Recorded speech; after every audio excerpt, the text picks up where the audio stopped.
After careful consideration, I've decided I'm going to do a couple of In Defense ofs, back to back, from the same franchise.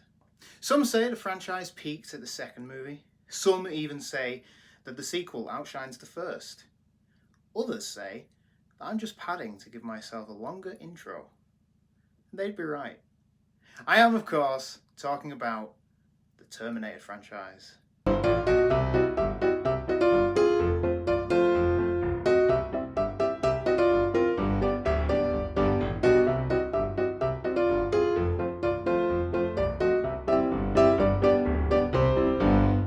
First off, please like, share, subscribe and hit the bell icon to be notified when my videos are released every Wednesday.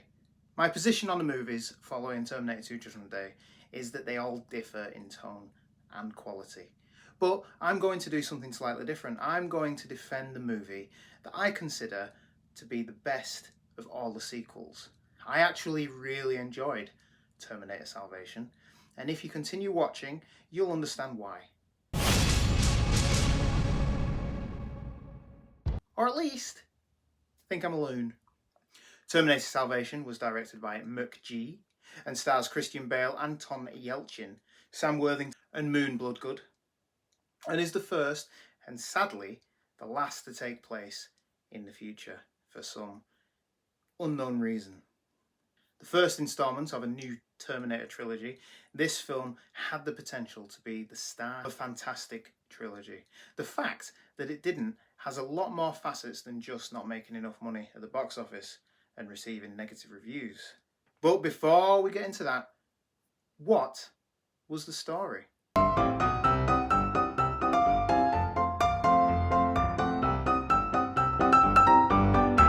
Set in the far-flung future of 2018, after Judgment Day and the rise of the machines. Yes, I may do that one day, but we'll get to that. Human Resistance headquarters are on a submarine in the Pacific. Pockets of survivors all over the world. It is odd that there's not much nuclear fallout, but hey ho, I know too little and we have a movie to get on with. John Connor is a part of the Resistance. He's not yet the leader, as we glimpsed at the beginning of T2. But given this was the start of the new trilogy, it makes sense. This shows that there was some strings of a story, some aspects thought to enable the character of John Connor to grow into what Sarah was told he would become. Possibly the best interpretation of John Connor was the guy at the beginning of Terminator 2. But the John Connor story aspect is probably put on the back burner for our point of view character, who quite literally crawls out of the ground after the first action set piece that involves an attack on a Skynet antenna array. Marcus Wright is a death row inmate who we see in the opening of the movie signing his body over to Cyberdyne Systems in 2003. And right here is where we have another link to the Terminator 3 Rise of the Machines. It was set in 2003, and despite being what it is, it does tie into this film. Wright crawls out of the Skynet base after being glimpsed dead on a gurney, surrounded by caged humans waiting to be experimented on. Sadly, and this can be said about most of the Terminator film trailers, the rug pull or twist is revealed, and for cinema goers in 2009, we knew exactly what Marcus Wright was. You think you're human? I am human.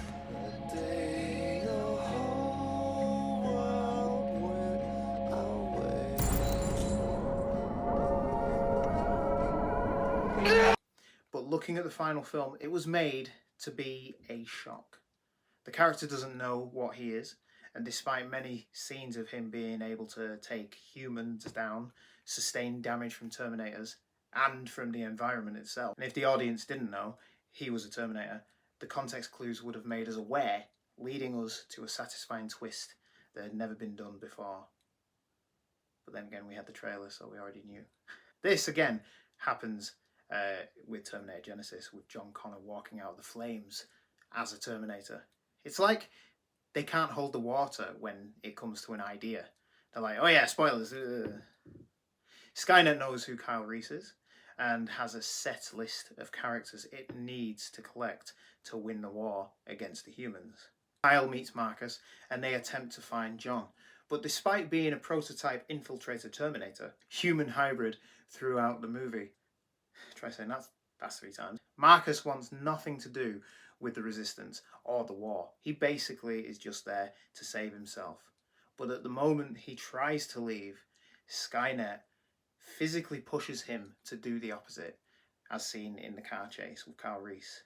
Marcus fixes the car, trying to escape. He's going to leave Carl behind, but before he can escape, Skynet sends a drone to chase him away. Keep it steady! I've never driven before!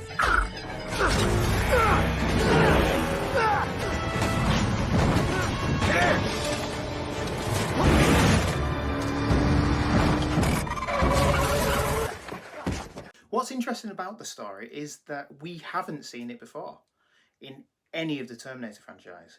We've been given snippets of the future here and there.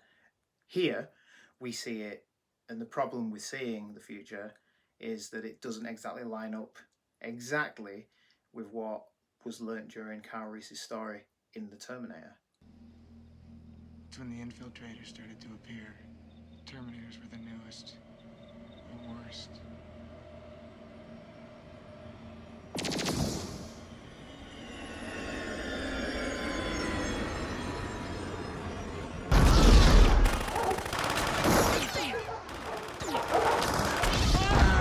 But even so, Terminator 2 reset everything. So Judgment Day was later than was originally scheduled, as seen in Terminator 3.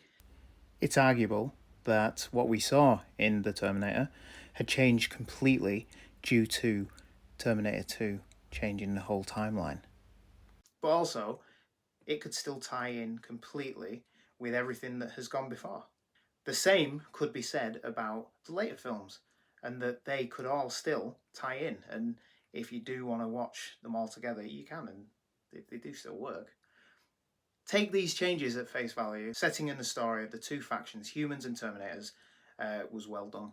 Earth is a wasteland. Cities have been razed to the ground.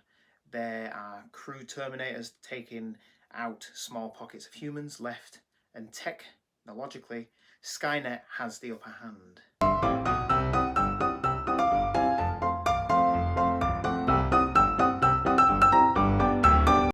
The story here is Marcus' story. He is who we're introduced to. He is our way into the world post-Judgment Day, not John. And I think this works for the film. Yes, we get to see John's perspective on the front line, but we know where the story is going. We know where his story ends. We know he will become the future saviour. It's even in his initials, JC. Marcus, however, does a hell of a lot of heroism and even turns out to be part of the bad guy's plan. We will discuss the original ending later. Other characters include Kyle Reese, played by the late Anton Yelchin, whom I think portrayed the young Reese extremely well, and a hell of a lot better than Jai Courtney did in Genisys. There are some moments with this character where we see him hero-worshipping John and even Marcus at points, stealing their lines to try and show strength without really knowing how to do it all. But despite changing the character to show a younger version of the one played by Michael Biehn, they wrote him in such a way to show youth as opposed to weakness. And I appreciated that they kept the line, "Come with me if you want to live," as his own. And come with me if you want to live. Lionside plays the leader of the resistance, General Hugh Ashdown, a man who is basically the stereotypical soldier who won't listen to anything, and in the end is his undoing. Another link to Terminator 3, Bryce Dallas Howard portrays Catherine Brewster, Connor, the wife of John, who was introduced but portrayed by Claire Danes in Terminator 3.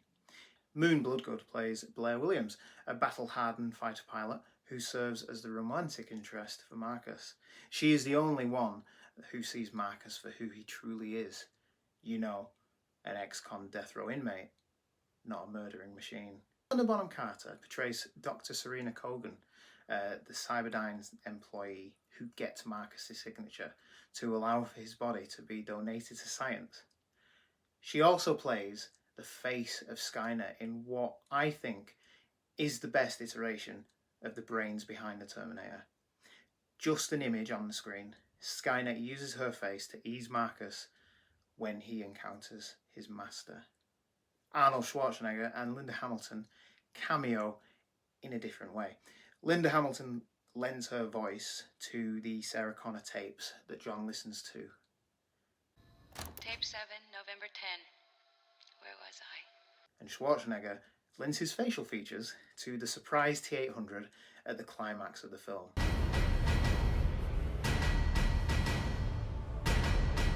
And for me, it was a surprise. Slightly dated CGI now, but back in the cinema in 2009, it was cutting edge. The filmmakers also work around the CGI by having the flesh get burnt off partway through the battle, which again was then used in Terminator Genisys. Using Roland Kickinger, who was Arnold Schwarzenegger's stunt double in the previous film, was clever because Arnold couldn't reprise his role due to being the governor of California.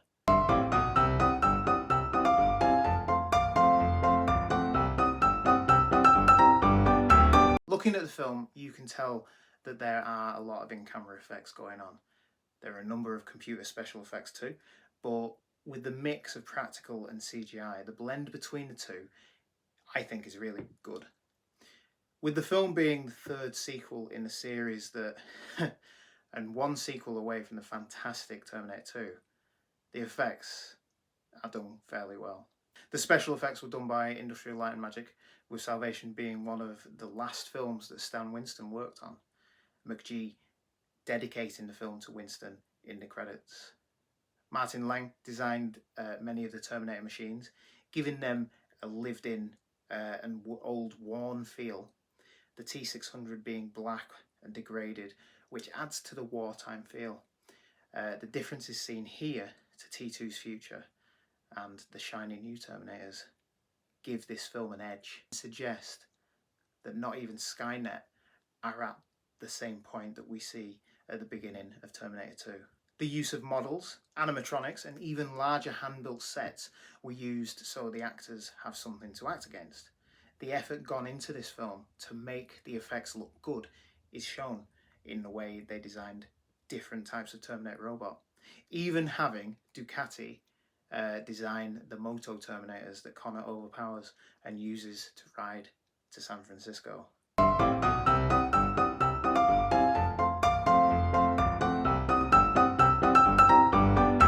Terminator Salvation is a good attempt at a sequel set in the future that we only get glimpses of.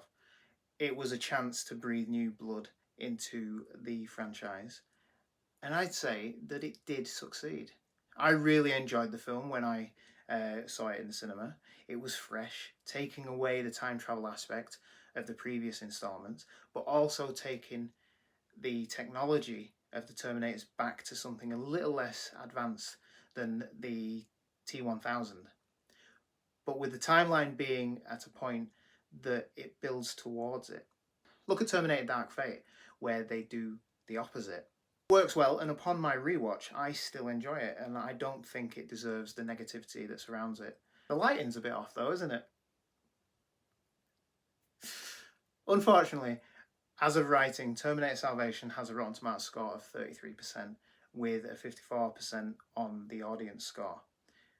On a $200 million budget, it made $371.4 million at the box office, and being the first movie in the franchise not to reach #1 domestically, because Night of the Museum 2 beat it. Despite all this, I feel Terminator Salvation stands as the best of the sequels after Terminator 2, if that makes sense. And let's face it, there are enough sequels.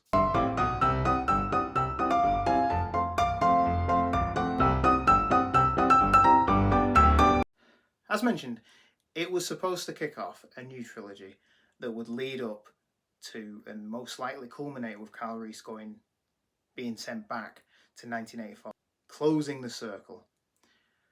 Unfortunately, the Halcyon Company had to file for Chapter 11 for bankruptcy protection. A Terminator 5 production was ceased at this point. The rights were then put up for auction and sold. A new sequel was intended to be made that followed on from the first 2 installments. Again, you know, we've seen that again. But this would have been an animated title, Terminator 3000. But that never came to fruition. And the rest is history. An announcement that a new sequel would be produced, Terminator Genisys, and would bring back Arnold Schwarzenegger and move the series back to the time travel aspect that was missing from Salvation. Spoiler alert, that failed too, and we got yet another reboot, which also failed.